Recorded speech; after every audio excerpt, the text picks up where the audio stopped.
it's the same with doing comedy. I think the first thing, the hardest bit is that first word out your mouth.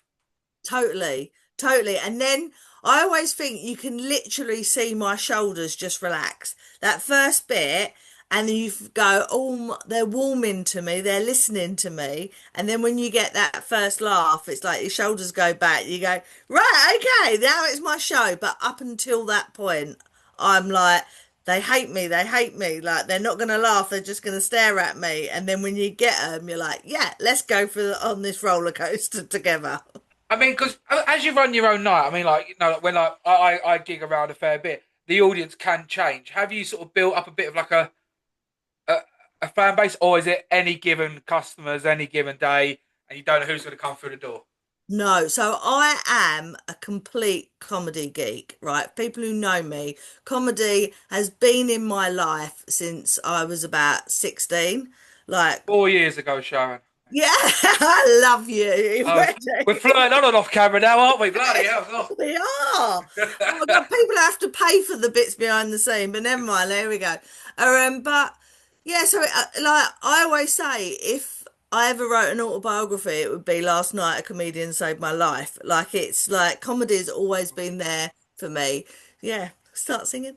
So I think getting back to your question, I'm a menopausal woman. I'm going to go off at tangents all over the place. But getting back to your question, um I when I first started my club, my so I never even wanted to start a club, but somebody in the comedy industry died, and I thought that they were in my life quite a lot when I was younger, and I thought they would come back into my life a little bit after I'd had the kids and everything, and it was such a shock to me when.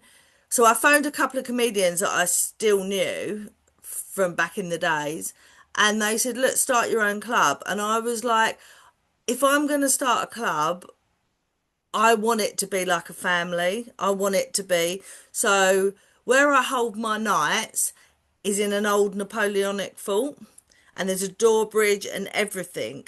But it's off the beaten track at the back of a massive car park. You wouldn't know it was there. So everybody that comes to my night is there to watch comedy. Which is quite nice. Which is nice instead of doing like, obviously comedy gigs are completely different to pub gigs. Yes, exactly. And it was that I didn't want the drunken people that were just in the high street that just thought, I'm gonna go and watch a bit of comedy. Yeah, Like I wanted people to have planned, but that was hard for me because it took a couple of years for me to build up an audience and for people to trust me. And but now we're just like a family. I love it when I get reviews. People will say I came on my own because somebody else said to me it's a safe place to I love go. that stuff. Love that stuff. Yeah, Well, the reason I found out about you, Sharon, is one because your post, and two, I had what was her name, Laura Charlton. She came on the yeah. pod, and she'd done one of your nights, and she said how lovely you were. So yeah. Well, thank you, Laura. But that was one of my like that was like a new material night that I would, yeah. If that was a pro night, we need to look at that. No, no disrespect to her, but I think she's about 2 months in. So. yeah, but I was just like, so it, but I love to do that. I like when I say I'm a comedy geek, I like to see people start out and just grow. Like we were talking about earlier off camera, but that's what I'm not that I'm there for everybody just to give them that leg up and help them because I'd I I love comedy. It sounds terrible. Like it's like my husband always used to say to me, "I'm comedy is the mistress in our marriage, and Yeah. I'm going to lose out to it one day." But that is what I'm about. And like I felt like when I first started, I was like this school mom that was going, "Right, when you come into my nights, I want your phones off. I want this. These are the rules, and blah blah blah blah." And gradually, like we're in our eighth year now Okay. and people know like it's like I don't have to do that anymore. We have a regular MC that knows everybody. I mean, the only trouble I mean, I've got like a regular base of like about 40, and they don't even. I mean, you'll see my posts out on social media and on Facebook. sometimes I don't even mention what acts are coming. It's just like the last Friday of every month, and everyone just comes up. We're doing. We had to change this month's because somebody else had booked the full. Okay. They double booked me. It's never happened in Oh, 8 years that they double heartbreaking. booked Eight me. years. And but so we're doing a late Halloween show. Okay, cool. So we we have like theme. We don't always do it, but like Halloween, everyone's going to dress up. There's going to be a prize for like the best dress, but you don't have to. We're going to decorate everywhere. Like there'll be fun things going on. It's just it's about comedy, but it's about more than that. A lot of my because if people don't know, I used to foster and I adopted five special needs Oh, kids. good on So you. I'm well, like locally, that's what I'm known for, really. So a lot of my regulars are carers or for, and it's just they just want a bit of downtime, like that's and just Yeah. enjoy Like themselves. I say, it's not just about comedy, it's almost community. I when I first started, I wanted to use comedy, and I think it's still up there as one of my bios on one of my social medias, that I want to use comedy to break down barriers and bring communities together. And I did Blue Badge comedy for a little while, and do charity nights quite a lot. And I think it's one place that everybody's laughing together, especially during COVID, and like we were all online, just to see everybody laughing at the same time was Mm. just amazing thing. I tried to do the online stuff, and I'm really back on the drawing board at the moment. Because Really? yeah, because I tried to have a gong show online, and it went semi well. And then I tried to do a reenactment of a try not to laugh. Yeah. But the hardship about that one was when you got no audience and you got Yes. five people trying to not make each other laugh, you haven't even got the natural laughter from the comedians. And No, about well, half hour in, I was like, "Fuck, this is yeah, well, I'll tell you what happened is I ended up getting like pro comedians to say to me, "Will you come on? We're going to do a live show. We're going to have everybody else on mute, but we're going to have you and maybe a couple of people because your laugh is so infectious." yeah, contagious laughter." Just, Good, yeah, so it was just a couple of us laughing. yeah. And so that's how it worked really well. But the trouble is, like some of the acts I'd like seen their set so many times, you're like, I need to laugh, and I know it's coming, but I don't Yeah, know you how know the to like punchline make a this. mile off. Well, Yeah, that was also the biggest struggle because you want a live audience online, but it's got to be people you trust who aren't just going to be trolls. yeah, Do you know what I exactly. mean? Just to say the things against terms of service, get it shut down. Because I mean, I'm a video gamer also, so I see there are people out there who they'll make it there, sort of like they'll get the buzz. I'll Yeah. ruin something for someone else.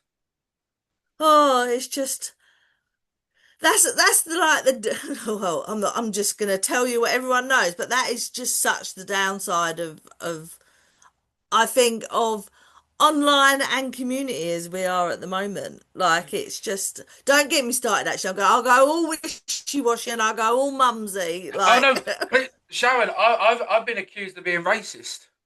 really? Uh, well, you can speak to me for 2 seconds and realise that I'm not.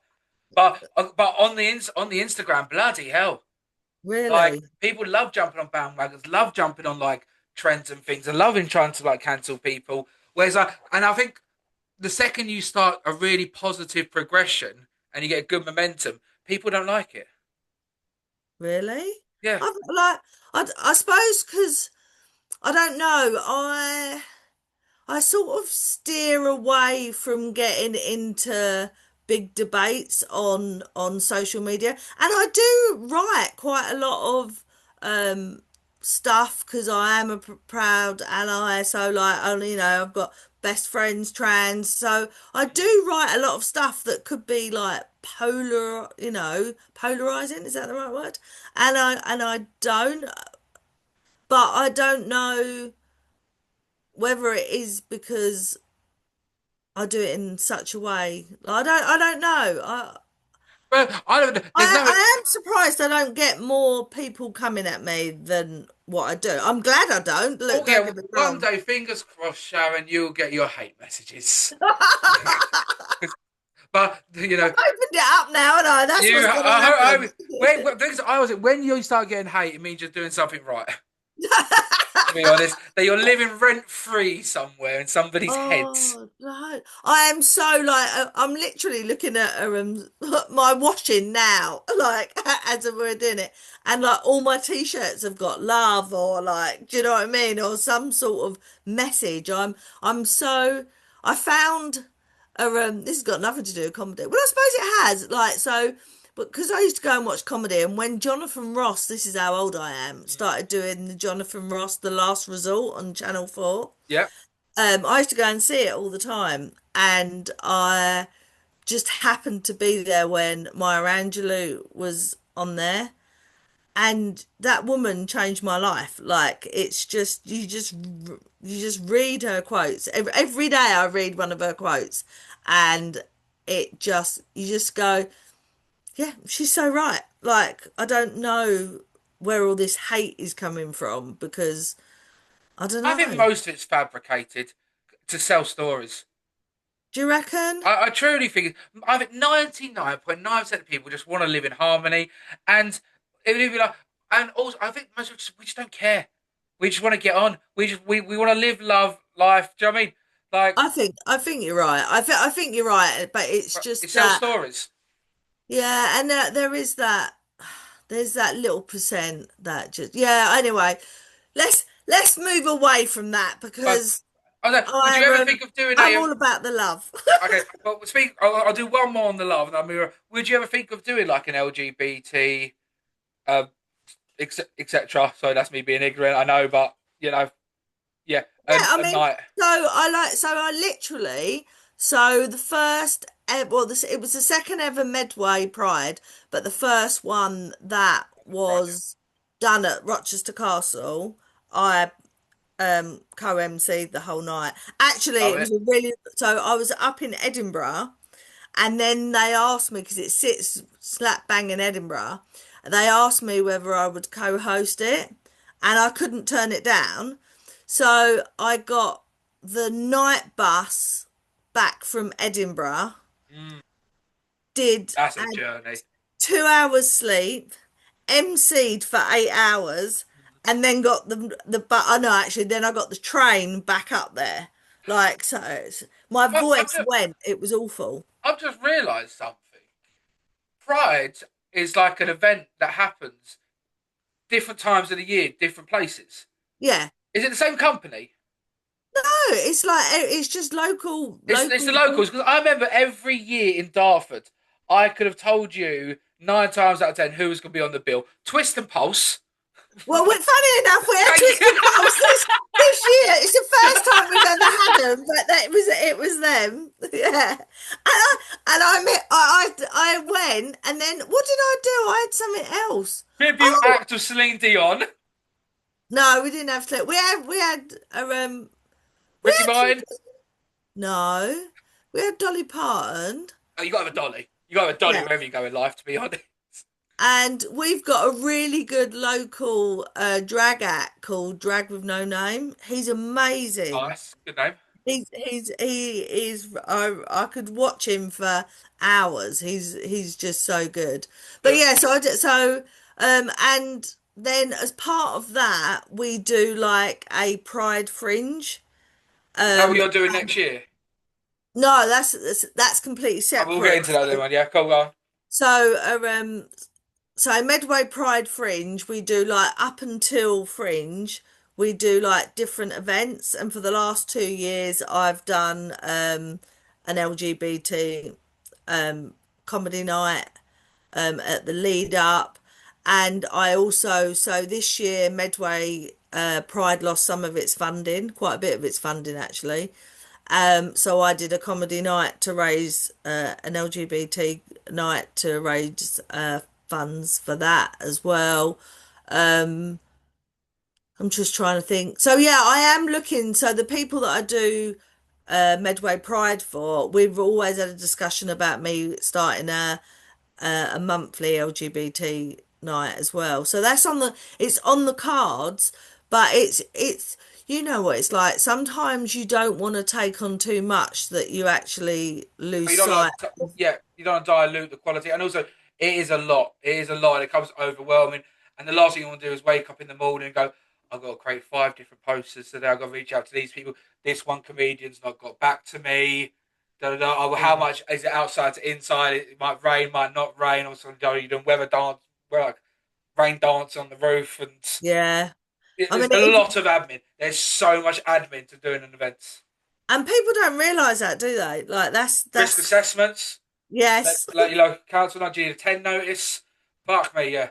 An Yeah, it's absolute ball so ache. much. But yeah, It's worth it but though. we do You it because you we got to love take it. that when it happens. Though you got to take that 2 minutes to take a step back and just reflect and say, "Yep, I love it when, as because I'm obviously quite present at the nights.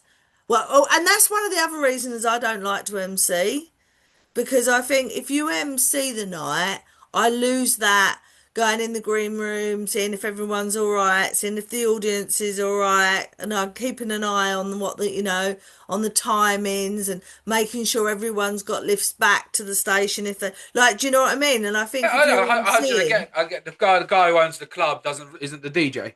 Like yeah, maybe you could do like your intro bit, yeah, Joe, you compare the compare yeah. almost.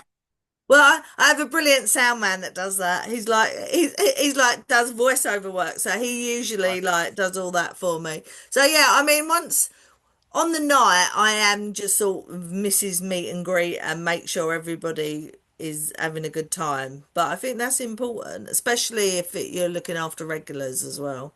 100%. Well, I mean, we're with the LGBT fringe. I've got a lot of gay comedian mates like Kai Carson, Alex Mitchell, Abby Miles, trans in Wales, like some absolute top killers in the game.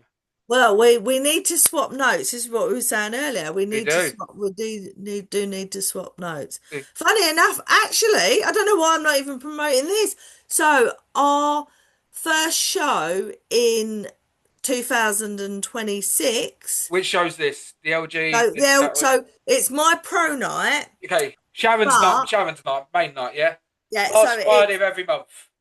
first Friday of every Last month. Friday. First one. Last. Last Friday. God, you Last. got me just doubting myself now. Last Friday of every month, we are doing an LGBT special trans night because we're going to have a trans pride in Medway. Okay, cool. So we are raising funds. So that one, if there's any trans acts out there that want to be part of it, please get in contact Yeah. because Okay. it's gonna be a good night in February. So the last Friday in February, I think it is. Last Friday, February, trans night. Yeah, I got a couple of people I can shoot your way, dude. Like Brilliant. That'll be on that. amazing. Thank Like, you. I mean, like they've got to travel and stuff. Well, I'll make them feel like they're at home and make sure that everything it's worth it. So we'll go to the okay. We'll start from entry level then and work our way up. Your open mic night. When's that? So I've got two. So basically, I do a friend of mine, actually, she's an amazing person. And she is the founder of, or one of the co-founders of Medway Pride, Okay. Hilary Cook. She's just, I'm in awe of her, like what she's done in her life. But anyway, she took over in COVID a pub that was about to go to the dogs Belly's and up. close. Well, actually, the bloke walked away and left the keys on the bar. It was like one of them. So they did it as a community interest company. I love them type of pubs. I love Yeah. them so much. So and it's a weird one because the locals. This is what I was saying before about a comedy crowd. They're not a comedy crowd. They quite like us being there now, but I've done it every 2 months because, as you said, it's it is a pub gig, Yeah. and the people will sit at the bar and have a drink while the acts are on. So, And I tell the act, you might even see my post. I'm quite honest about what the night is, but it is a paid gig. Like, so, you Yeah. do get money for coming. So I'll do that once every 2 months, and it's the first Wednesday of the month, every bi-monthly. Then the second Thursday of every month, I do open night, new material, and people can just turn up. I want it to be like a fun night where I have people go, I just, I've always wanted to do it, and it's in a safe space because it is in a separate room. It isn't a pub, but it's in a separate room, and it's like a cocktail bar theme. Nice. So it's very intimate. You only have to have, I don't know, 15 people in there, and it's crowded. Yeah, It's, creates the atmosphere. yeah, and it's, I think if you look at, like, I don't know, you go back and see like the like American open mic, like, do you know what I mean? I'm trying to think of like the Amazing Mrs. Maisel, like that. It's that sort of every, but it is still really friendly. It's like if you want to get up and do 2 minutes or just tell a joke. Like if you want to do it, and then we have other acts that want to come and do a 15-minute set and try out new material that have been at my pro nights, they can come down. But what I do is everybody that is an audience member that comes to that night then gets free entry into my pro night that Okay, month. that's cool. Because I just think you want an audience. I would, I don't want to bring it. I want an audience, but I need an audience to be there. Yes. And we know what it's like to sit through some comedians working out how a joke lands, like working it out, can be, I want to say, it's tiring to sit there for hours while that process is happening. But it is, well, realistically, when you're on the open mic set, how many comedians do you see? Yeah, Like, as you see the same regular faces, I think I've seen and spoke to well over 500 comedians. yeah, Easily. yeah, Easily. And Joe, and some of them, yeah, some of them are fucking amazing. And it's yeah, like, oh, I'm going to take note of you. And then yeah, some of them are like, look, yeah, some people are early. You know what I yeah. mean? And yeah, And but it's also very good for me to spot um early talent. Like, do you know what I mean? Like, and then I can, so cost effective occasionally, talent. They don't know their worth yet. so on my pro nights, every now and then, if someone's like really, really good, I but they're really early on, I will give them a 5 minute, 6 minute, like, do you know what I mean? Maybe 10 minute slot on my pro night. And that's what's good about my pro night as well, because people trust me. It's not like because I think that's the bigger thing as well, isn't it? It's like if your audience trust you that they're going to have a good night, then there's, I mean, I have live at the Apollo acts down. It's not like, and at TV names. It's not that, but sometimes circuit comedians can be better in them sort of nights. Do you know what I mean? I will 1,000,000% agree with you. I'm Alistair Barry. Yeah, Prime yeah, example. exactly. Prime example. He is Lou Conran. Do you know what I Yeah, mean? Eddie, her other half. Absolute killer circuit yeah. comedians. And I struggle to see anyone I've seen on TV who is funnier. Yeah, but and that's what I'm saying. But I can sit there and I can go, I don't I don't have to have that name up on that poster. And I think for me, that takes away a bit of the pressure. Hmm. Do you know what I mean? And how do you find your pro people? Or have you already got like, your they call it's called a little red book? No, that's for dating, isn't it? Little black books clients, little red date, black books for clients, red books for the nighttime fun, isn't it? Okay, sorry. I don't know. I haven't had any nighttime Oh, in a I've seen little your while. library. But I mean, yeah, I mean, I started off because I already had connections that I'd known for people from way back. And I mean, I have to do a shout out to Richard Morton because Yeah. he's like we say, we've known each other now for like over 30 years, and he's still one of the nicest people I know in comedy. Like he's just so lovely, and he's always there to help me out. When I need it. I mean, I don't need him as often as I used to, but in the early days, But then it that's a test. That was a oh, is that an accolade to how good that fact that he has taken the steering wheels off, yeah, so to yeah, speak. The fact that the less you go to him shows how much yeah. it's enhanced and progressed. And it is, and now I do have my regulars, but I know myself. I got into that cycle of just booking the same acts for a little while. It was that there was always like a 6 month return Yeah. thing, but I even me, it was like when I realized the audience were a regular audience, I needed to go out there. And then I moved up to London. I moved up to Stratford for a little while, like Okay. while I was starting out and starting to gig.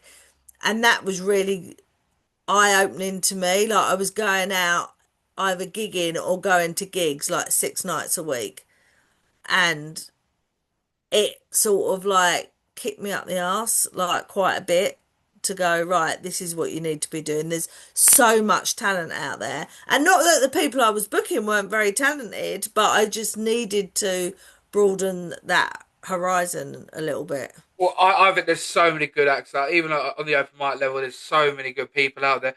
But I think one of the biggest struggles of this day and age, I think, like I've progressed quicker than people I can name who are better than me.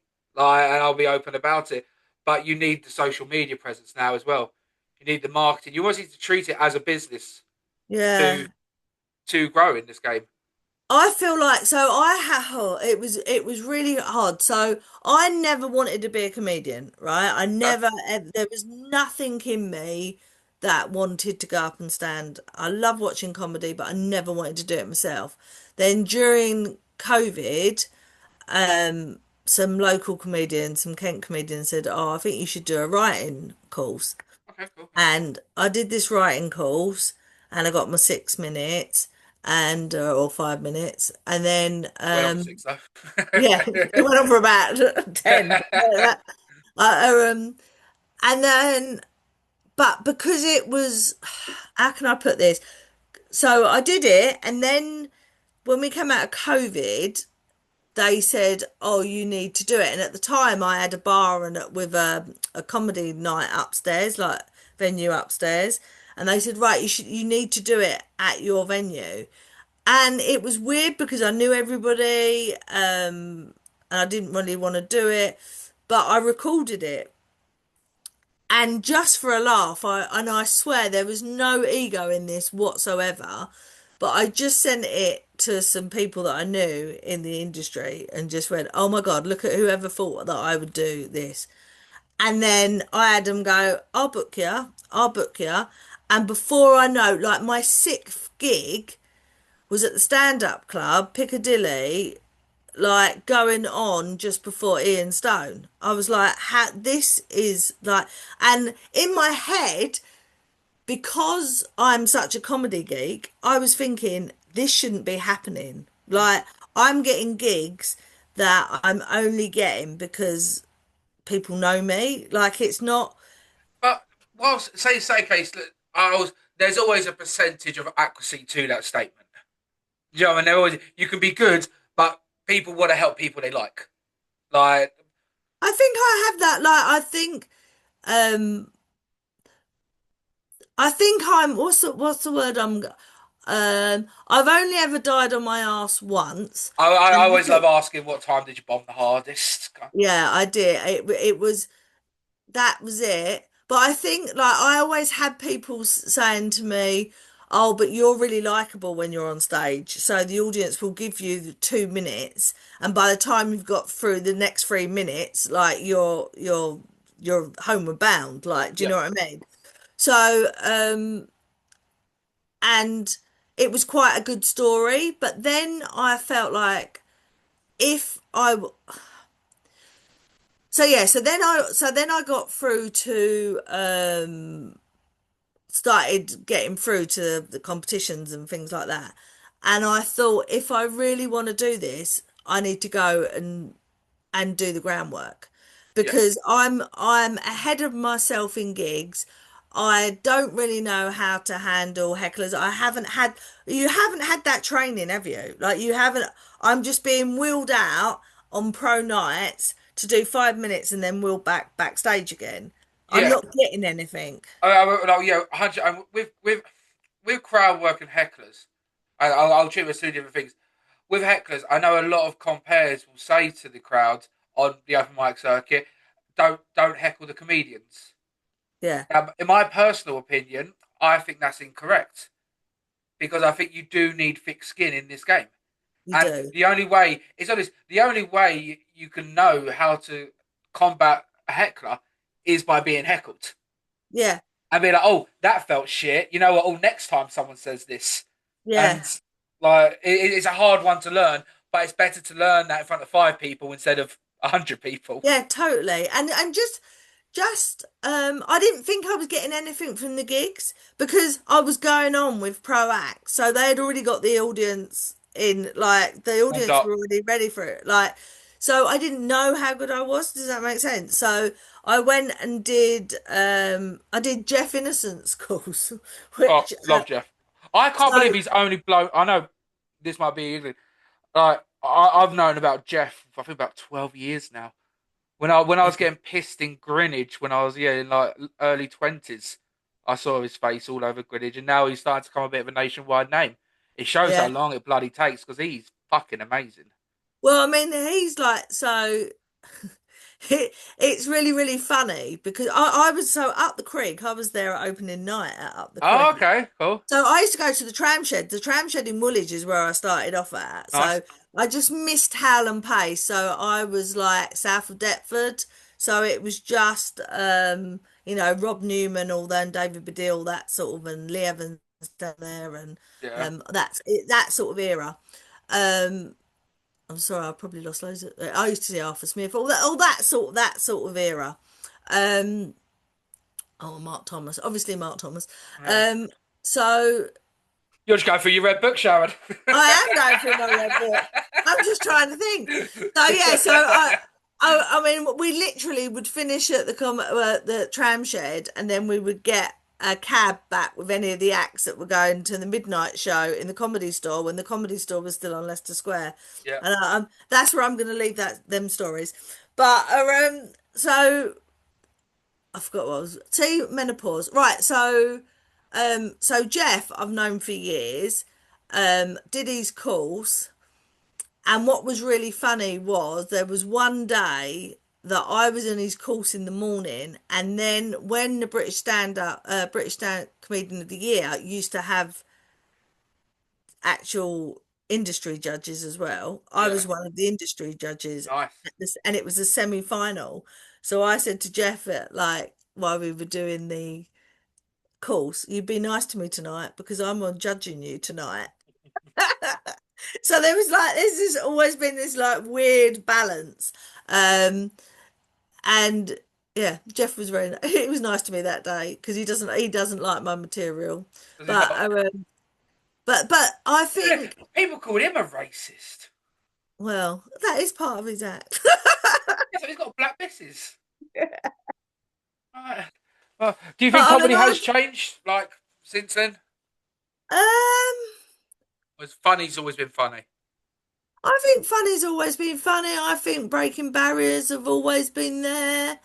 Um I mean, God, I grew up watching Jerry Sadovich. Like, there's no like, do you know what I No one's mean? gonna startle you anymore.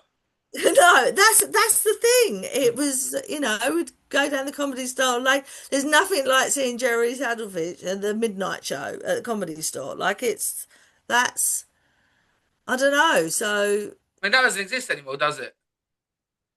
Like, I think COVID basically let everyone basically say you can be home by 1 o'clock in the morning now.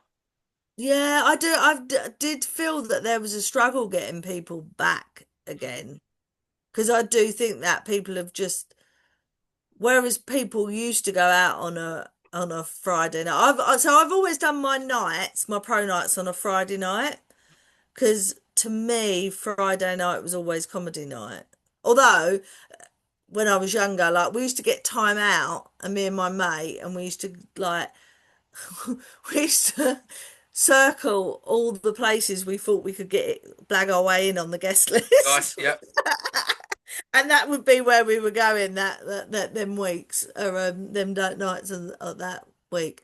But yeah, it was a they were good days. They were fun days. They I were. truly can imagine. I am truly envious of them. I mean, back then, fun was fun. I know half me like I try and treat comedy like a business.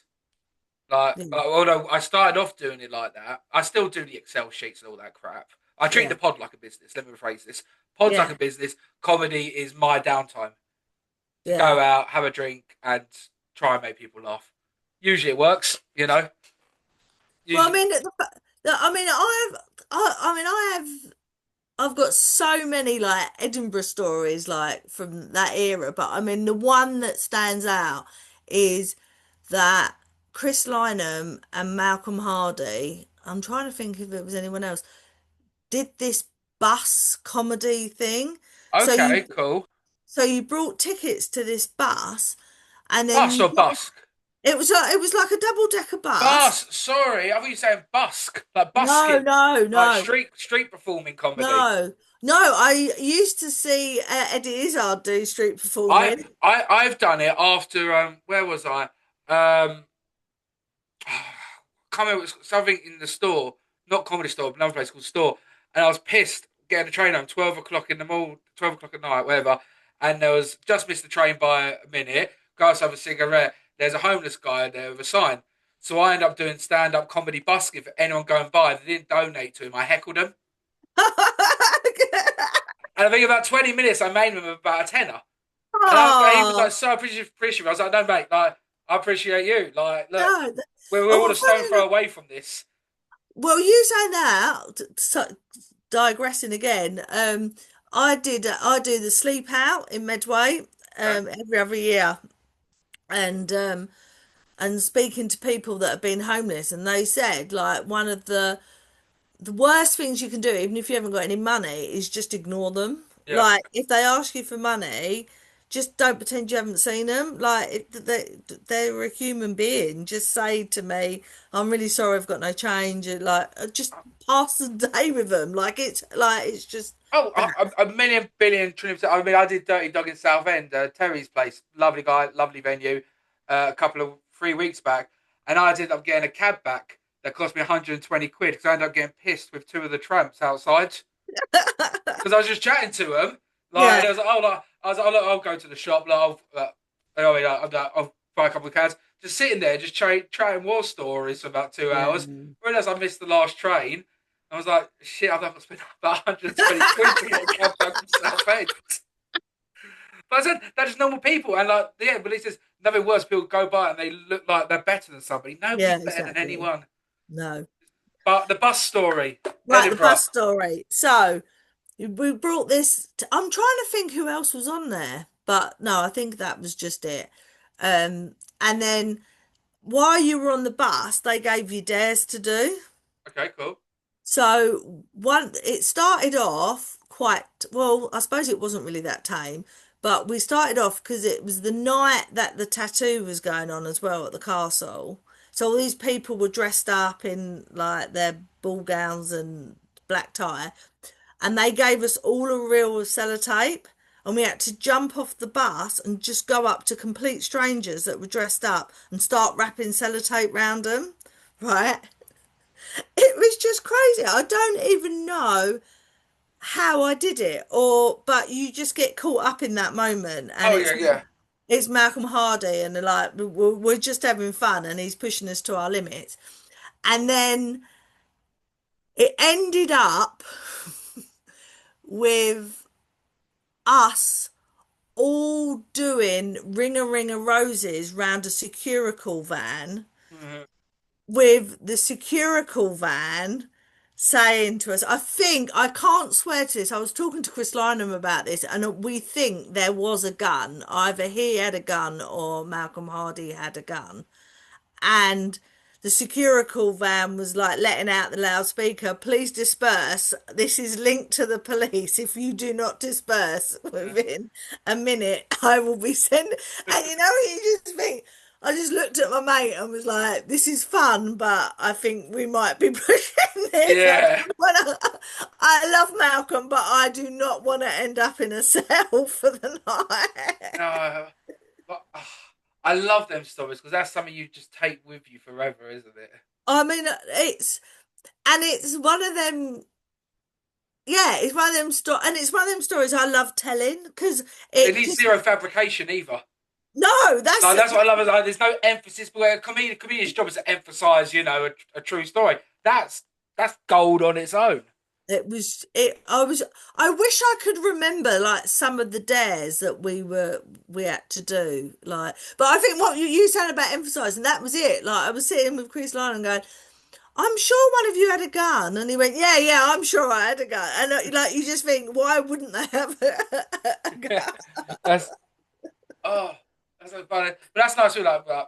With comedy, it forces you out of your own community, your own bubble, and you go Totally. meet the most random but lovely people out there. Yeah. And I think you learn to be accepting and pushing barriers. Like, do you know what I mean? I think there's um like you say, even on the open mic circuit, you end up talking to people that you would never ever talk to. Like even I'm not saying I would never talk to you, but like even like me and you and going, oh, like you only live up the road, Ab, we never like I just think that comedy does that.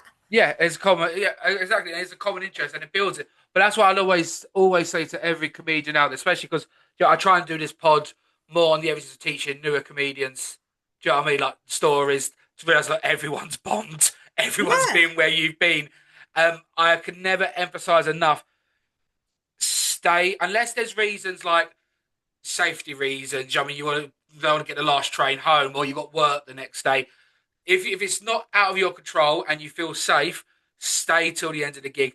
Meet the other No. comedians, meet the batshit crazy people, and you'll love it. Like my favourite moment in comedy still has to be doing Covent Garden, getting pissed with a burlesque dancer and a drag queen.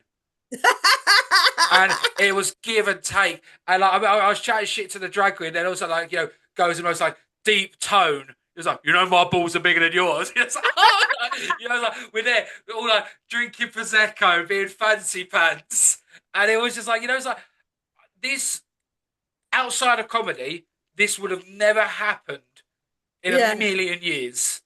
Yeah, I mean it's so when I was so after I did Jeff's course, I also did Barry Fern's MC course. Oh, And Bill Murray, Angel Comedy, isn't yeah. he? Yeah. So I met Sarah Bowles from Rat Pack there, and um I met Craig Smalls, um but then Mark Flynn.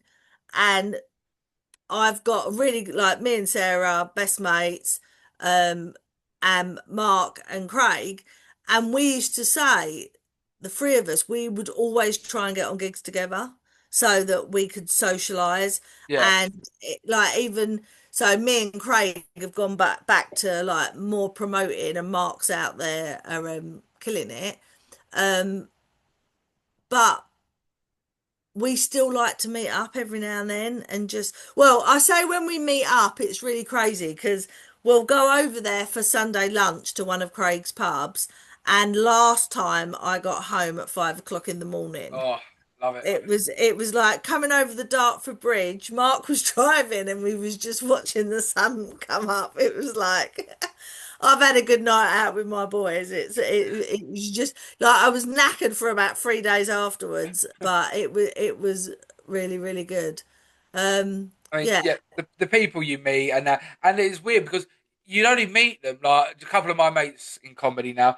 I've only actually probably met them 3 or 4 times. But the bonds that we now have, we message every single day, pretty much sharing ideas, funny things that have happened. Then we're like, everyone's got like about 600 different WhatsApp groups and channels and all that crap. Yeah. But it really does build, I'm used to like a band of brothers. Yeah, it does. Do you like? Yeah, I mean, me and Mark and Craig probably won't speak to each other for a couple of months, and then we'll just go, right, we need to get together, and then that's it. Like 12 hours, like we'll just be in each other's Yeah, company. and it's like nothing ever happened. Or like Joe is like there was no time. It's like you met them yesterday. No, Exactly. which I absolutely love. So, go, Sharon. I always ask. We nearly got there, so I'm gonna ask it, and then we'll go on to your the fringe. Yeah, What time did you bomb the hardest? it was. I tell you what, I like. I like as I say, I think because I'm quite likable, people like give me like so I don't. I get like even like polite laughter, like do you know what I mean? But I did this gig once and it was for a friend, and I think she felt as awful as I did. I think there might be a story behind it, but I'm not going to go into Mm. that. But I woke up to the next morning to she put a post up about the night, and somebody put on there, Sharon Jackson should never be allowed on stage ever again. You know, you know when you just go, okay, fine, like, thank you, like, Please don't I have just, 20 likes. Please don't have 20 likes. Please yeah, don't. you know what I mean? And she obviously just really hated me because my friend then hid the post, and then she put, "Where's my post about Sharon Jackson?" But in fairness, she did have a go about a couple of the other acts that were on the, and I'm not going to name, but there were some other acts that were on that night as well. Or just a Uh, random punter. well, I don't know. Fair enough. Fair enough. But I just, but that was, I think that was the only time like that I really bombed, and I wanted to get off stage Yeah. there and then. Like, do you know Uh, what I mean? well, I'll do it. I had a mic cut on Thursday, last Thursday. Really? Compare cut my mic about 2 minutes in. No. Yeah, which is weird because I was one of the most experienced, one of the better ones in the room. I wanted to try some new material, and to be fair, I was in Soho and I did this joke, and I've done it twice before, but I finally figured out how to stick it into my set. It was Yeah. like, brilliant. And okay, so I'm really sorry, everyone. I know you've heard it a million times over. I do a joke about being a twin, being like the afterthought on your birthday song. Just shit, it's you don't even blow out your own candles. That's why my wishes never come true. That's why I'm not skinny sexy, well, all that shit. And it's like, yeah, my twin's a doctor. I'm a struggling comedian. But, don't compare yourself. Cheers, Nan. You didn't have to write my birthday card every year. Like, lovely. And I'm doing a roast on the 11th of November up in Stoke. And I've got this joke ready for the roast. And I said, I'm going to slip it in, see how it goes. And the joke is, so this my nan's dead now. Ha ha ha! Like bit that jokes. I win in the long run. Yeah. She's dead. She died, in fact, of cervical cancer, which came no surprise to me because she was always a rotten cunt. I love my nan. Let me just throw it out there. I loved her. Got the mic cut off me. Really? I don't know if I might try new material. Now, all you need to have is, oh, we didn't like that joke. Okay, cool. Yeah. Okay, let me move on. Do you know what I Yeah. mean? You need that feedback, not the Yeah. dismissal. Yeah. And the thing is, there's something about a joke that you laugh at and then go afterwards, go, oh, I shouldn't have laughed at that. But isn't that? I think that's fine. I think That's that's what I'm fine. saying. The gasp and the laugh, or the laugh and then the gasp. Yeah. Right. I don't think anyone should ever cut the mic off somebody. I think that really interferes with freedom of speech. You can then go, no, this was an open mic new material night Yeah. where I wanted to try the joke. Yeah. Yeah. I would never cut a mic. I'm trying to think. I've never done. I mean, I've listened to people and thought you're never ever gonna play at my night Yeah, you never again. set my foot on my stage again. Yeah. Yeah. Yeah, which Um. absolutely fine. But I think you can't judge somebody on one joke on a second. If you've watched it for No. 5 minutes, been like, you know what, this is awful. Do you know what I mean? And Yeah. so, because funnily enough, this is actually my follow-up question. What's the worst thing you've seen someone do at one of your nights? Oh, right.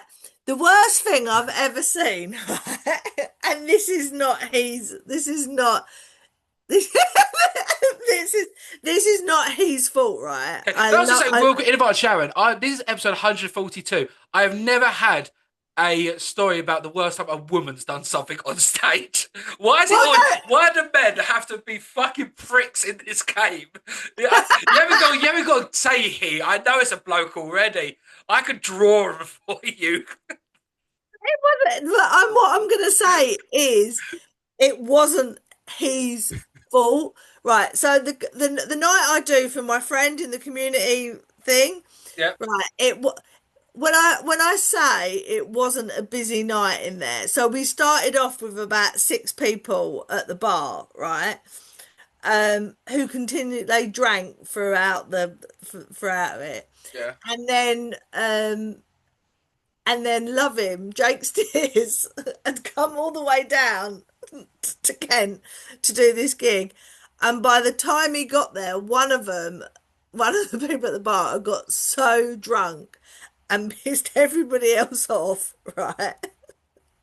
And everybody had left apart from one person, and he just arrived, right? And in his set, he does this bit, and I'm sure he won't mind me saying, where he makes love to the floor. Like, Okay. you know, like a bit what's it called? When in the film when he's on the grave. Right, yeah, cool. I don't know there's a word yet for floor love making, you know. I don't know, but he did it. And he did it in front of one person. But he went for it. He just looked at me and went, Applause, applaud it, applaud it. and Yeah. to see a grown man who I've admired in the comedy industry and have the cheek to call a friend just lying on the floor, shaking the floor for no reason. Like he's not getting anything from it. It's just, it was, I don't know, it was, I just couldn't help but think, what are you doing? You've just let. I respect that though. I respect the fact that there's only one person there and he's committing to the whole bit. Because I'm not gonna. If that was me, I'm not gonna lie. I'll probably be like, oh, look, let me try some light work. You know what I mean? Like this is a time killer today. You know, I'm doing my favour. Yeah, I'm doing my prison sentence. But to commit to it, I've got to respect that. Like, I don't think that's bad. I applaud my guy. I don't think it's bad. Like, but for the most Oh, cringe-worthy that I can I've feel ever, that room. Yeah, I can yeah, I feel was that just, room. Oh Lord. I was just going, please, So, go don't. okay. Comedy in general now. What's the worst thing you've seen? Ah, Now, remember, there's an episode 142. After 100, I did a top five, and right. people think their stories will hit it, and they really won't. Things I've heard. God, I'm like really bad. Like, I'm so ADHD and dyslexia. The minute I'll give you a couple of bad ones I've heard, darling. and then the reason I like asking this question is because I always like to think, okay, because you like to think, might not be my cup of tea, but I like to see where the funny could have been. So Yeah, why did they think this was funny to do on stage? So then I yeah, always like to bracket under, is this comedy or delusion? yeah. And so a couple of them I've heard, someone pulling their trousers down, taking a shit on stage. Oh God, that's quite bad. I know Mhm. Malcolm Hardy used to piss on people in the front Yeah. row. But my all-time worst one, and I did an episode on this top five, and I said I've never cancelled an episode, never deleted an episode. This is the one that I said, well, if I can upload this, I can upload anything. To be honest, a I'm woman. scared. Just like I can No, feel myself no. going, this is going to be Okay. my This worst this time is in delusion. comedy. There's zero. Okay, if you can find the comedy in this, you're a better person or not. But you're actually a worse person than me if you can find the comedy in this, Sharon. Um, so a woman's first time doing comedy goes onto the Yeah. stage. about Yeah. 30 people in the audience. The compere gets her to pull her trousers down and shaves her pubes in front of the audience. No. Hmm. First time doing comedy, Why and did you do it? I think the compere said it was like a ritual or something. Your first time you done comedy, this is what you got to do on stage. No. Yeah, Oh my I God. have goosebumps. And after I did that, I actually called my mum, saying, "I don't know if I should post this or not." Oh, that's awful. How bad is Like, that?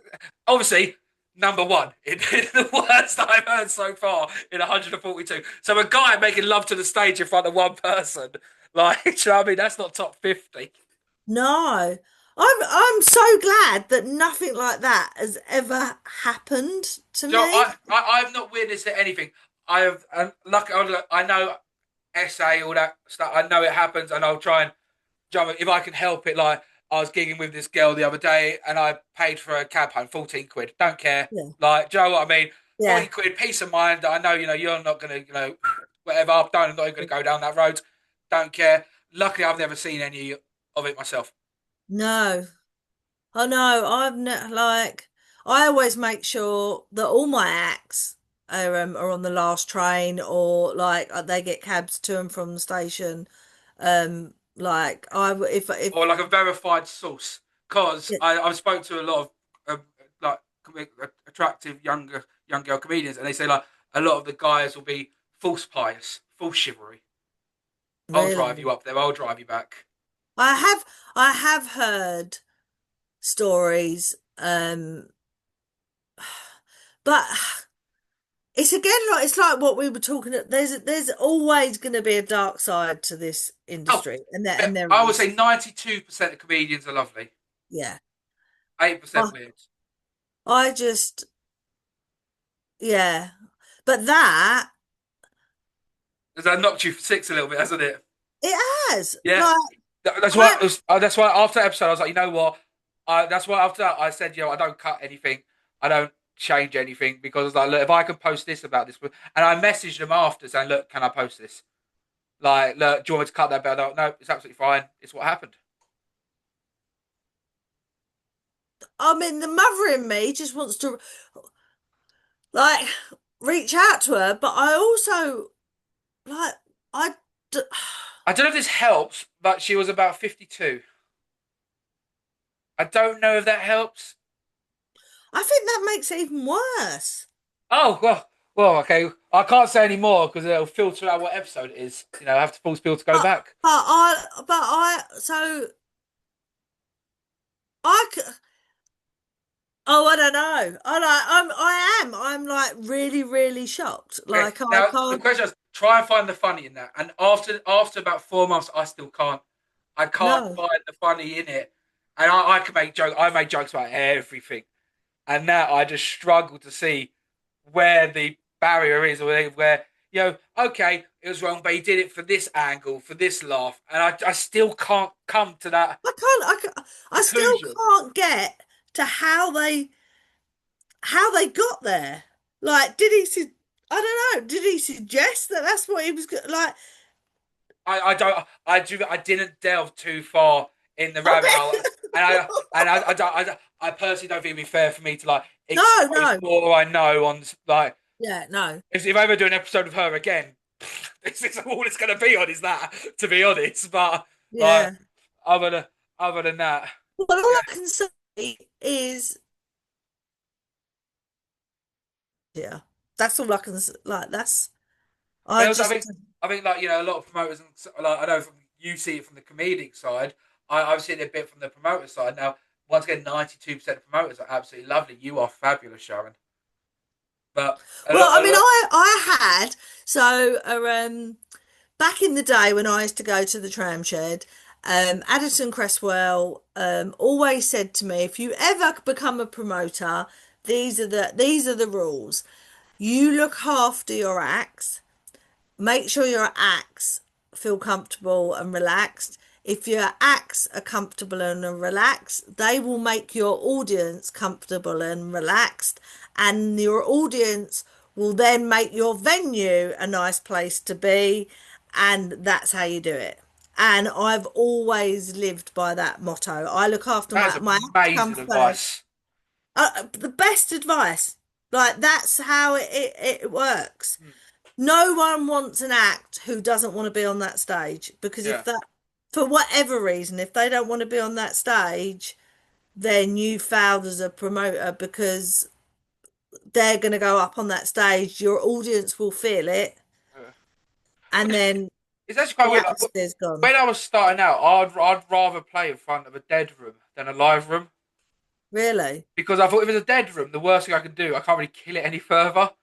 I'm talking about pre-stage nerves. Yeah, yeah. I Like actually I can see that. where it's like, oh, the person thought he was amazing. Everyone's laughing. It's like, oh, what if I kill it?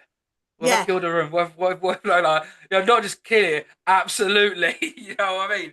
Destroy No, it. I used to be like that because people always used to say to me, um,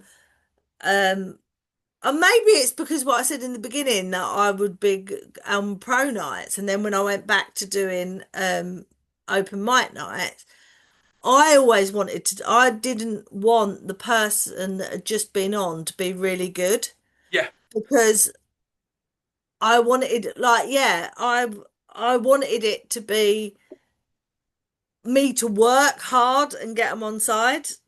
And then you're like, yes, I got them, I got them, I got them there. It was me that got them there rather than floating on the towels of the person that was on before. But then is that why they always stick?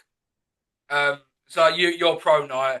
You know what I mean? I'd say, but what I believe general rule of thumb is your best is your headliner, then the second best is your opener, and then the ones Yeah, after that are like your middle spots because the opener's got to bring it to a level, they've just got to hold the ball, and then the closer's got to yeah, exactly. shoot it off to the moon. Yeah. So yeah, so this is what I'm saying. Every now and then, if I see two good acts that I think could hold their own for 10 minutes from the open mic circuit, I will bring in them and put them in the middle. So as long as my opener is spot on, and then I mean, I always feel sorry for the opener because that's I hate opening. I hate opening because I like to be the fly on the wall for a couple of people. Do you know what I mean? You cherry yeah, pick a little bit, right? Gazza at the front, he's a plumber.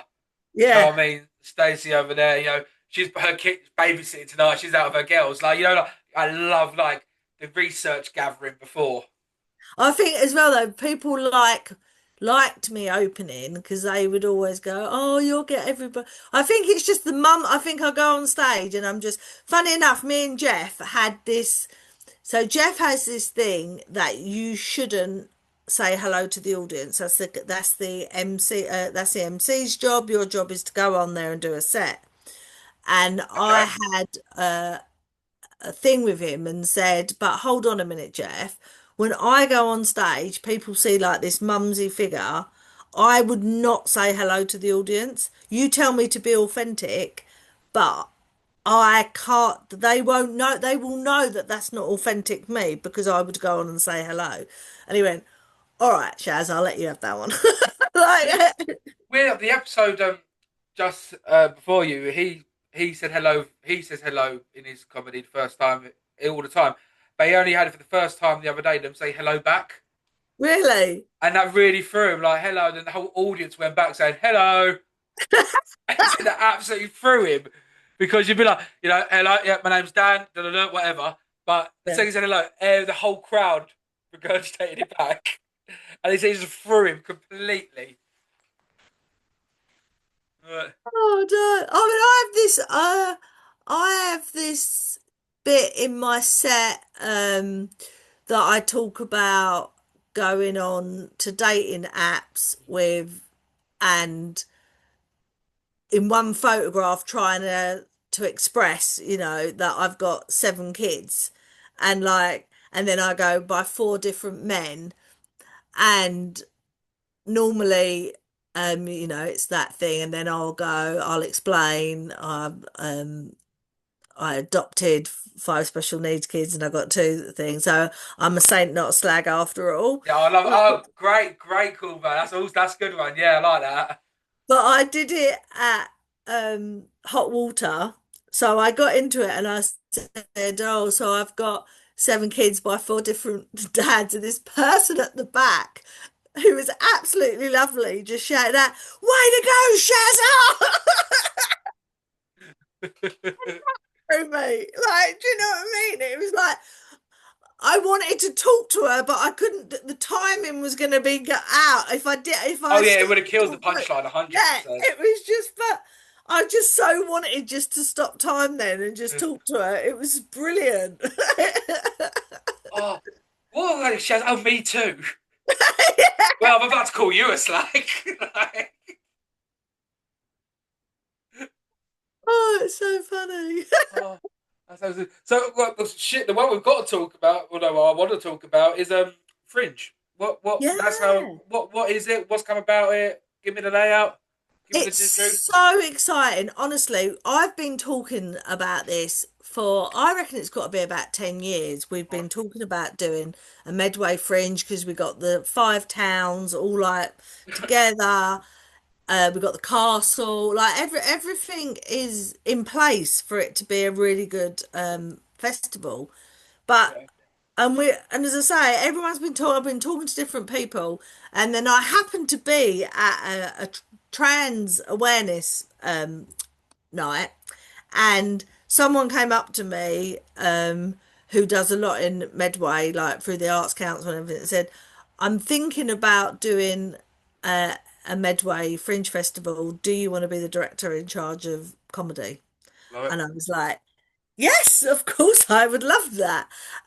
So basically, what we're doing, this will be the first one next year, um, from the 4th of July to the 19th of July. So it's sort of like a dummy run for all them Edinburgh shows that want Oh yeah, to. like yeah. I thought I showed you the maths. 15 days. Yeah, Like, well, we did it. We did it like 2 weeks, but 3 weekends, if that makes. So you got a weekend yes. at the Okay. I'm beginning, with you. Yeah. yeah. So, and we were really worried. We had our first meeting with people that might be interested a couple of weeks ago, and we were like, well, we'll go ahead if we have 5 venues and we have them all. We'll go ahead with it. Well, before we left that meeting, we'd already doubled that. And Nice. then I put the Facebook page out, and we are already in. I mean, the venues are we've got some really weird, quirky venues come up that said we really want to get involved. And obviously, the Fort where I do my nights is a really quirky venue. So I've like got plans that I'm going to try and change it into like a Pleasance vibe where we've got acts and we can just have the bars there all day and do an all day thing. But it really is. So it's we just want to make it as many people get involved as possible. So it works out that if you're in Medway and you've got anywhere that you think could be used as a venue, um, register. I think so. The website should be up and live by the end of November. It should be up and running. Okay. Well, Um, I'll add that to this video description of it also. Oh, brilliant. Thank you. And then basically you just apply. And then it will go whatever show you want to bring. So if it's comedy, it will come to me. I will then chat with you, see what sort of venue you want, blah blah blah. But the venues are for now, the venues are going to run their own night. So I will put you in touch with the Right. So, venue. so it's not going to be a comedian's got to sell their own tickets, all that. So they'll Well, just I mean, it will be a bit like that. There will be a main ticket office, but they can do what they like, really. If they want to do bucket, pay what you like. Like, do you know what I mean? It's just because I think for the first one, if we try and dictate to people what they can do and what they can't do, the venues need to look after their own a venues. hun- a- 100%. Yeah. But there will be QR codes. We were like doing about whether we do an app, we will do a brochure, um, but we will do like QR codes that are linked to everything that takes you back to the website. So I mean, in regards to everyone, an app, just do the website, but also do it in Android phone form instead. yeah, then Well, I that way think that's it's efficient. we're having a big meeting tomorrow to discuss everything that. But I mean, well, you know what it's like. Technology nowadays, you can just do anything Everything, yeah. that will have everything on it. So we're hoping that it will be an absolute success. I mean, honestly, I can't believe the Austin the response. interest, like, and the diversity of it, and like, I've got brass bands saying can we get involved, and we're like, yeah, of course you can. Like, I think it is just going to be a fun time, and Medway's always you know Medway's got these two sides of it. Like, Chatham is obviously home of the chav, and like it's Your words, not mine. yeah, but I always think we just need to. We are really creative, so I want to, like, I Throw that always do, aside. like, I just think there's something about Medway. Like, when you go to, we have like Pride in Medway, and when you see what people in Medway do, it's just Mm. it's a different vibe. I came here 25 years ago from Cholton. Um, Hey, okay, Yeah. love it. Cholton girl through and through, really. Well, Um, did you go private school with Charlton? I went to Fosdene. Fuck off, fuck off, fuck off. Really? Yeah. My mum retired now, 67. She worked at Fosdy for 30 years. My older No. brother, he's the grounds manager of there in Cherry Orchard. Yeah, Really? yeah, I know Fosdene very bloody well. Is it still haunted? I left there when I was 8, but Hey, like, no, the top bit was haunted apparently, wasn't it? oh, I'm not Was surprised. that still the same? Yeah, old It was a Victorian very building. scary school. Like, when I look back, I think I must have, like, yeah, it's I quite a was literally there different. yesterday at Was Fosdene. you? That sounds weird. I was dropping something off for my brother. I need to throw that one out. Yeah, what's my pastime going to a primary school in Cholton? Like, yeah. Oh, I love that. So I lived in Floyd Road, like, Okay, right. so so which is obviously down where the valley is, Yeah. like the Cholton. So I remember Fosdene School going into assembly. We had Mr. McMecken, and he would always play when the Red Robin comes, bob Bob, bob Bob. bob, and Shooting the and bastard, shooting the bastard. Yeah. and I had twins in my class, and they used to lead Cholton out all the time. But if you go down to Floyd Road, there's a mural on the wall, and Okay. I'm on that thing. I'm on that. Right. Okay. Well, I'm going there in 2 days' time because Right. So, well, I you basically go down. I didn't steal. I borrowed the school's chainsaw, and I need to return it by Friday. So okay. So where is it? Well, if you go down Floyd Road, Yeah. so if you go down, then you hit the shops, don't you? Yeah. On the side of the shops, on the left hand side of the shops, there's a With you. big picture on the side of the. I'm on it. I am going to go check that out, and I'm going to take a picture of it. Yeah, thank you. Genuinely, that's what I'm going to do. It's getting dark now. I'll do that on Friday. Oh, that's amazing. But we'll do it on the we'll do it on the closing notes here. So the Fringe sounds absolutely fantastic. I'm It's so on to looking that. forward You'll to see it. my name in the ring. Oh, you Also, definitely. You have to come down and do live podcasts from there. I was thinking that. I was thinking I because I love that idea. yeah, and interview all the comedians who were there, and then on that night Yeah. coming by, where she keeps going to us audience members. What did you think of that? Give them a Yeah. shout. I would love that. Totally. And we've got some really interesting. I'm not going to give too much away, but I was talking to a really good act yesterday that really wants to do. They're bringing a show, but they want to make it more than a show. So that would be really, really good. Like a sort of like a question and answers, and like do a big thing around it. Well, one thing So I would like to do, I don't know how far GDPR would work, but I would love to do like a 2 month running up, get the comedians who are going to the Fringe on here to promote their show. that would be amazing. I think that it benefits me, Yeah.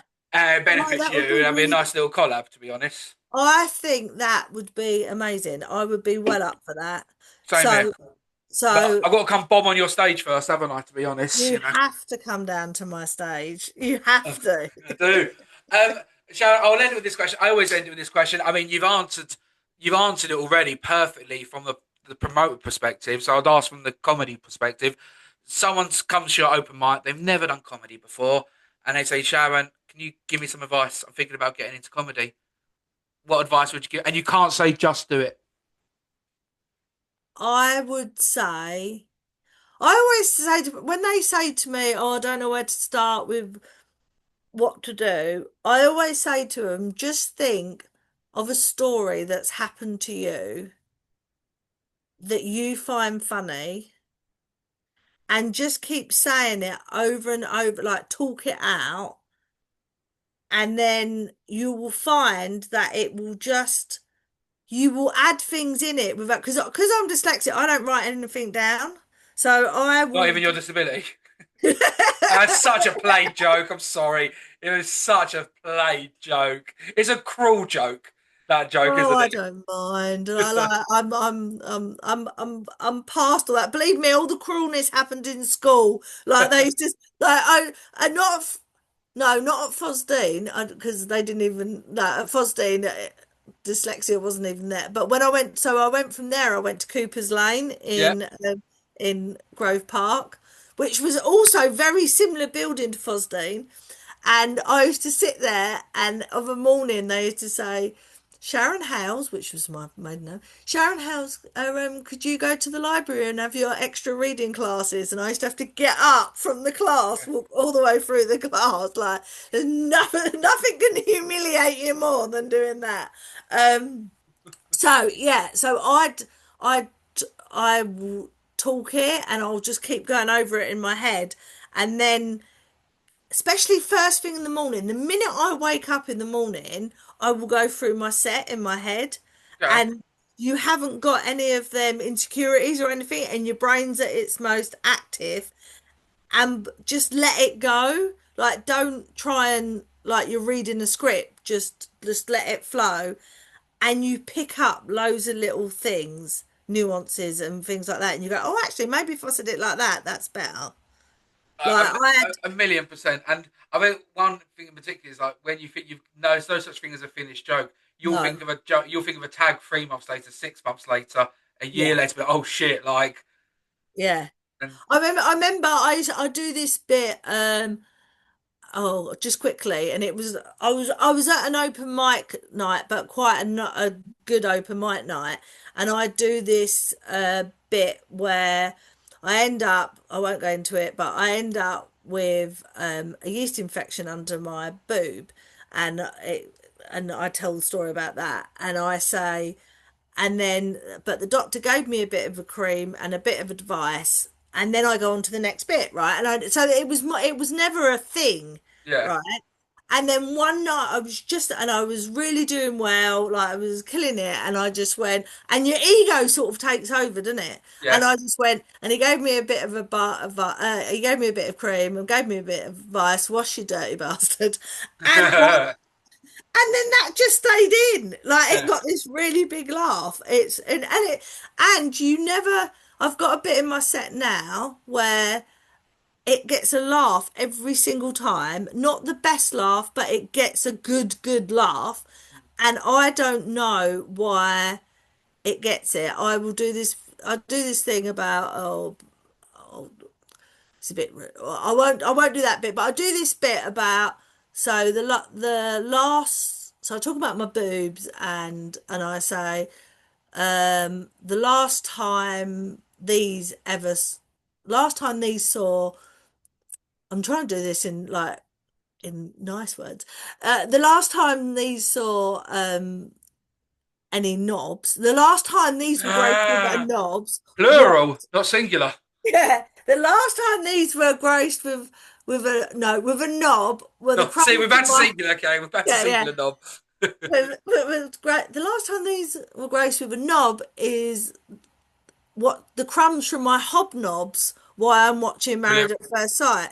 Yeah, And I didn't even think it was a thing. It was just a thing to add on to the yeah. main bit.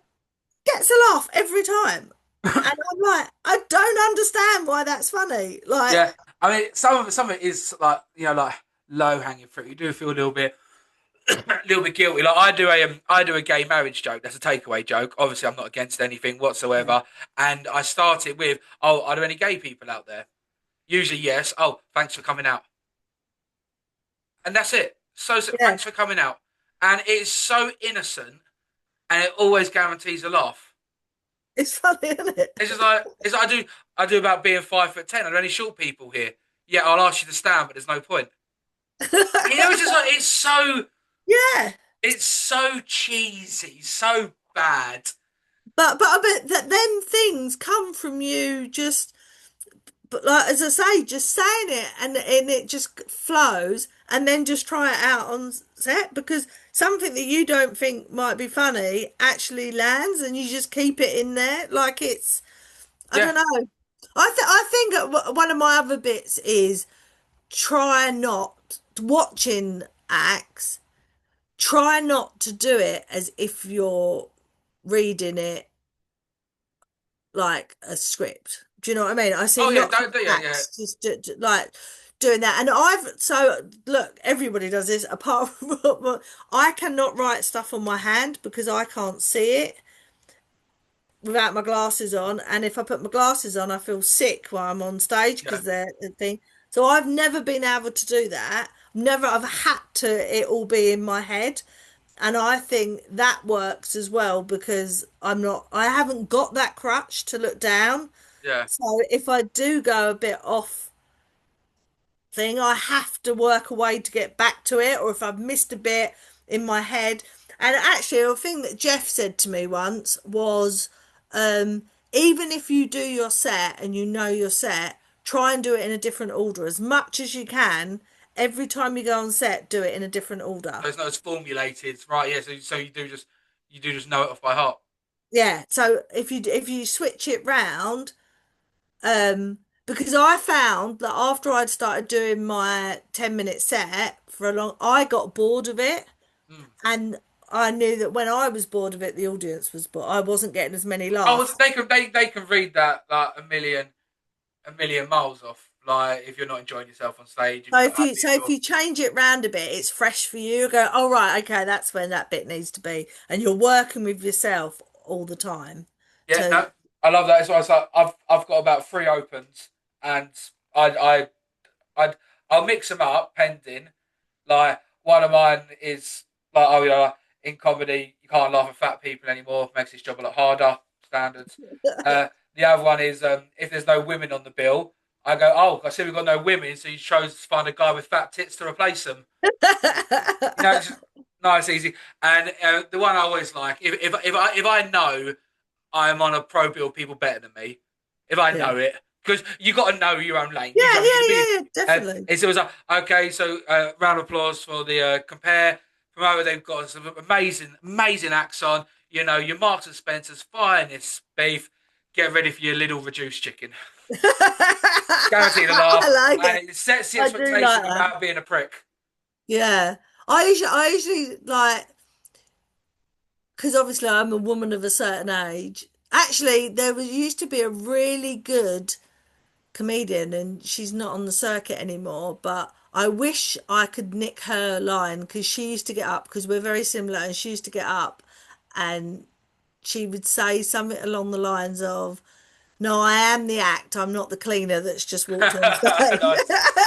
And it was really nice. But I do one where I go, I won't tell you how old I am, but my email address is shazboozybird@aol.com. Well, brilliant. And the funny thing is that I still do use So, that yeah. address. Oh, I was gonna, could you do like a plus 55 women's night? Yeah, I could. I think that, or maybe a plus 50, or like it's a Also, how insulting is it looking back in X Factor? The mature people were plus 25. Yeah. Well, I've got my own like Britain's Got Talent like story, is that they phoned.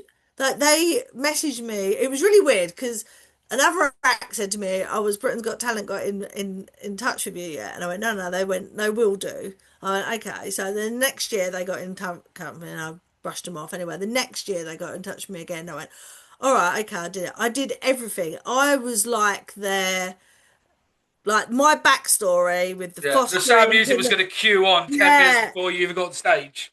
They were lapping me up, and I was like, "But you do know what my set is, don't you?" Like, and they went, "Yeah, yeah, we saw you on a gong show, like, and you beat the gong, like you." And I was like, "Yeah, yeah, but you have seen my set, haven't you?" And they went, "Yeah." So they did this, and then they said to me, "Oh, we want to see you at a showcase, but we're going to put you through the one round. So we're going to jump you around Yeah. because of my backstory." Yeah. And then I got there, and I said, "But you know that my set isn't clean, don't you?" And they went, "Oh, we'll just try and clean it up a bit. Like, there's no way I can clean my set up. Like, my set is bad." Yeah. And it was awful because I was just thinking, I can't say that. I can't. I was like trying to think of different, and it was just, oh, it was just awful. And that was that. And then the next year, they messaged me again and said, "We want to know if," and I went, "My set hasn't Yeah. changed." That- It is ridiculous how they do try and get clean up. I've had I know Alex Mitchell. I've had him on. Uh, He was my headliner. I did a disabled football charity night, oh, okay. Well, and he was my I headliner. love. Oh, Alex's worst gig moment was fucking brilliant. You gotta watch his episode. I will Um, do. Fucking amazing. But we talk about Britain's Got Talent quite a bit, and on Britain's Got Talent, it was very because he was a TA for Sen, a Sen Yeah. TA, all that. I was like, okay, yeah, very cute. He's the most filthiest bastard around. And from watching him on Britain's Got Talent to what he's actually like on the circuit, it's fucking amazing. I have Like, to say, I have to say, when Alex, so I have got regulars, like I've got loads of regulars, but I've got these regulars that come, and he's amazing and she's amazing, and we call her standing ovation Michelle because no matter what the act is, she will give you a standing ovation, love that. Love like that. every single act she will give a standing ovation to. But her husband, he's, he comes along, he's there, he's lovely, Reese. And Alex was on, and it wasn't one of my main nights, it was Yeah. just like literally threw it together to do this charity night. And Reese came up to me afterwards and said, "You've had some really funny people down here, but Alex was absolutely amazing tonight." You know, when just everything's right and you just Yeah. go, and that was just so good to me. Like, do you know what I mean? Because it was, I hadn't, I'm not saying I wouldn't have done, but I booked Alex because I wanted a disabled lineup. I wanted everybody on there But to be. box ticking's a thing, unfortunately. Well, no, I'm doing No, it do you know for. what? I'm so upset, and I know I spoke about this a couple of episodes like now. I haven't had a black female comedian on yet, and I've reached out. I've reached out, and I haven't had one respond. So be honest, like, look, I want one. Sometimes, not say you got to hit quota, but if something's for the night, it's for the night. Well, I mean, I wasn't, so that night. I don't feel I wasn't box ticking. So for me, so it's for eight disabled. There is eight disabled children and adult football teams, and for me, I find it, if I always put disabled acts on if I'm doing something like that, because I want to inspire the people that are in the audience. Have you had Gabby Rolls yet? No, but she's just so she's contacted me, I've and got that's the thing as well. I had Benny Shakes on as well, yeah. and he said to me, "I finally get to meet you." He said, "I've been stalking you and been asking you to go on for ages and ages, and you've never had me on." And I was like, "You." it's just weird, isn't it? And then like I meet him and then I go, and then we was talking about, oh, we must do more with each other. Like we like it's such a good thing. And then him and Alex, like have known each other. And that's it, isn't it? And now I'm already plotting for them to come back to do a main show like next Oh, year. really, So I it's mean, absolutely. I think for me it was episode like 17 or something when I just started. So he gave his oh, time and stuff. Absolutely lovely. Gabby's awesome as well. She is right up for a laugh. all right, I've okay. gigged with her a couple of times. She's lovely. So, but when you do your single white men 30 night, you know, It funny enough, right? I had never had an all white male lineup, right? Never. Like I think in the 8 years, I don't think I've ever had it, right? My MC had another gig, who is your compare? so I have Sam Wyatt. Okay, cool. Yeah, sound right. Yeah, So who will be really annoyed that I haven't given him a plug until right at the end. Who is sound white, brilliant. sound white, sound white. There we go. He's had 4 in 10 seconds. And it just so happened because I had someone pull out at the last minute, and I ended up with four really, really funny white men. And I have to say, it they were all really funny in their own right, but the how can I put this? The tempo or the mood of the evening didn't stop. They weren't saying the 100%. same jokes, but it Yeah. was the same energy. No, 100%. And like, look, it's why diversity can work because you want to hear all aspects, all different stuff. It's got because every they say some audience might not resonate with that, and then they might not resonate the whole night. So Yeah, it's not for them. You want to jump like, look, it's not cherry picking. It is what it is. it is. I It mean, is I what it always is.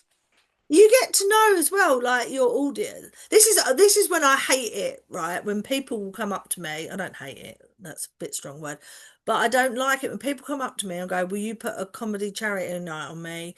And I'm like, "It's that's yes, I can do it, but I want to know the budget. I want to know what the audience are going to be like. I need to know who's going to be in the audience. What we wrote, like all these things count because I could put on a really I d- You got a deep roster. You yeah, need to know the game plan. Like you I haven't got to did. start in 11. You've got No, you're starting 500. You need to know the tactics, what you're up against. I did. Good Oh God, managing. you like one of my work. This will go down as one of my worst gigs that as a promoter. So, um, a special needs school asked me to put a fundraiser on for them. Yeah, So I said, yeah, yeah, not a problem. So what do you want? They went, we want all safe comedians. We want like it needs to be like, and I said, okay, that's fine. So I went out and got the most funniest but safe acts that yeah, I knew. The day of the gig, they messaged me and said, we've had a problem with the school. I don't know, the school got flooded. We've changed venues and it's now in a social club. brilliant. And the social club was one of the roughest social clubs Oh, in the area. fucking hell, yeah. And I mean, there was fights and kissing, like there was people making out at the back of the room. There was fights going on. There was Yeah. like my mate, one of the acts went to stroke the cat, and they went, "Don't stroke the cat. It'll have your fucking hand off." Like it was bad, and I then had to put these acts on that were dying on their ass because and one of the acts like did more swear words in their act than I've ever seen them do. Or But just to try and filter it in almost. yeah, Yeah. but the Yeah. headliner, she is a mate. You know, your she won't mind me saying because I've apologised to her every time I see her. So I had Katie Pritchard, Yeah. who Yeah. is amazing, and after 10 minutes, I just said to her, "Just don't like let's just go." Like I. don't worry, I will still pay you. Like, let's just go because this is not helping anybody. Like, No, it's just, and that's how bad it can be. If you had told me we were going to be in that social club, I could have got you acts that would have yeah. killed in that social club. Oh, 100%. Yeah. Oh, yeah. Some people are catered for different audiences, 1,000,000% over. But yeah, for them to change that last minute is. Yeah. I mean, literally, it was at about 10 o'clock on the day. You're like, what Do you can have a I lot of do? comedians bitch out last minute? No, I don't. I think I can count on one hand the amount of acts that have pulled out on the or even not even pulled out, just I've had to swap the bill around a little bit Yeah. because they were doubling or something had happened or they got stuck in traffic. I mean this is how good my night can be because I've got the regulars is my headliner got stuck in traffic that bad that there was no way like I said to him, look, I'll give you half the fee, just turn around and go back because Yeah. Because look, some it's things are not in your control. And when you're no, playing with the M25, yeah, yeah. that's. So that did it, and then I just thought, do you know what? I had some new bits I wanted to to work out. I said to everyone can have a £5 voucher off the next month's Good ticket. marketing. Yeah, never give the money back or No, invoice for the next event. Smart. exactly. And then and then I just messaged around. And because also, and this is not me being big-headed, loads of people come down to my venue thinking they've met me and thinking I'm going to MC it or they're going to see me doing my set. Yeah. So it was actually quite nice that a lot of people were there that were okay with me doing my set and messing around a bit. And Yeah, but that's the moment you've got to take the step back and be like, look what I've created. yeah, You've got to be happy at them moments. Like, look, they are okay. Look, I was comparing this every two sides to the story. One, you get the hype person, or you get the lion master. You know what I yeah, mean? Like one is their ring, it's their circus. The other is the hype person, and you can mix it up, and it is nice to know that you can. Other hand, you yeah, can fall into both. Not you can yeah. fall into both camps. I mean, that was it. I mean, we came along. I even wrote a post the next day. I don't usually. I'm the worst at marketing and bigging myself up. Oh, Like so the thought of me putting on a much laughter, the best club in Kent. I can't even write the best club in Medway. Like, do you know what I mean? I how just many can't. kebab shops called Best Kebabs? So I Yeah, can't. that's what I'm saying. You lie to yourself a little bit, yeah. Like, I just can't do it. So I don't do it that often, and I know that I should do more social media and everything. But like, the next day after that, I'll have to find the post. It was just one of them nights that everything went wrong and the headliner not turning up, but it actually brought us all together and we all had a good laugh. yeah, Like, because Sam was like, me and Sam are like a married couple, and he was like saying, yeah, she said the headliner hasn't turned up, but she's got him gagged in the car park, or standard, yeah, she's thrown him in the moat as he's coming over the drawbridge, or yeah. just so she can get a bit of stage time. And then we just had this thing all night Back just and forth, between, yeah. yeah, and But it people was, love that. People sometimes they love the live. It's like like when you do a shoot and shit joke, you're like, oh, you didn't like that one, did you? They love yeah, that live interaction almost. That this isn't filtered. This isn't scripted. This is we're in the yeah. moment and we are watching a disaster unfold, but we're all in this together. Yeah, and I think that because I know everybody in the audience as well, normally, I mean, there's usually only about 5% I don't know. We all come together and like I can talk to them and go like, "Oh, Michelle, like, tell Sam, like, do you know what I mean? It Yeah. becomes that, And do you get uh, their feedback on the acts? Like, who did you like? Who did you not like? yeah, all the time. I mean, they're pretty good. In fairness, my audience give me more. Like, I'm ashamed to say I never take any photographs. I don't do anything, but all my audience will just take loads of really good photographs and put them all over social media and go, I "What a was at no matter brilliant what, night the it's been." audience, a judge, jury, executioner. Yeah, exactly. Uh, And they will tell me, they would. they will tell me if they didn't like an act, or they've had acts before that they've then seen them again and they went, oh, like they were funny in the first. Like, do you know what I mean? They're very, and I will always try now for my opener to be like a musical act or something. They like that bit of variety. I know that they don't just like to watch free stand-ups. Like, Yeah, yeah, like, but I include that under the diversity thing as well. yeah, So like you don't want four storytellers, but I couldn't imagine four one-liners. yeah, exactly. But That I love that is one-liners. it. They're my guilty pleasure. Yeah, Like I would never do it myself, but like I just couldn't do it. And yep, yeah. diversity. And I love the music. Sharon, I'll end it there, my love. Okay. As I'm keeping you all night, dude. It's been amazing. I've loved doing it, and I can't wait. I'm looking forward to the Fringe even more now, knowing that you're going to be there and we're going to do this brilliant thing. It's going to be, I'll be there. We'll probably liaise before, and yeah.